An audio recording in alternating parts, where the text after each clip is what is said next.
hivi unafahamu biolojia inazungumza mwanaume ambaye ana uume mdogo ambao hauwezi kazi ni very rare kumpata, ni wachache sana. Kwa sababu sayansi ya tendo la ndoa, sex therapy, inaonyesha kwamba mwanaume kumfurahisha mwanamke kitendo la ndoa, uume wako unatakiwa ufike kuanzia 2 inches kuendelea. Sasa majority ya wanaume wamezidi hapo. Inchi 2 na 2 inches. Nakumbuka hapo nikisimama. Kwa faida ya watazamaji wetu ambao pengine sio mafundi kwa inchi amzijui. Kimsingi ni pingili 2 tu za vidole.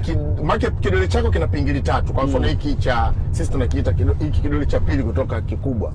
Kina pingili 3. Kwa hiyo wastani wa pingili 2 wastani wake inaweza kawa inazidi na pungua kidogo. Kwa maana yake daktari anatuambia kwamba zinatakiwa angalau kuanzia 2.5 kuendelea. 2.5 kuendelea. Sasa wengi wanaweza. Na wanaume wengi huko kwenye vijio vyetu tunakodanganyana ni kwamba penetration ndio key, yani lazima ingie, wakati sio. Mwanamke Mungu alivyomuumba, zile pleasure parts nyingi haziko kule ndani, zote ziko nje na hawasemi. Sasa wewe unachoenda kuchukua kiko sebleni, bwana unataka kuangaikia nini? Na tuongee, haiongelee. Sasa tunakwambia kwenye zile silaha zetu atuambie, kila mtu anaamini silaha zake ni za mauaji na hatusemi. Kwa hiyo unabaki unaamini kile unachokiamini.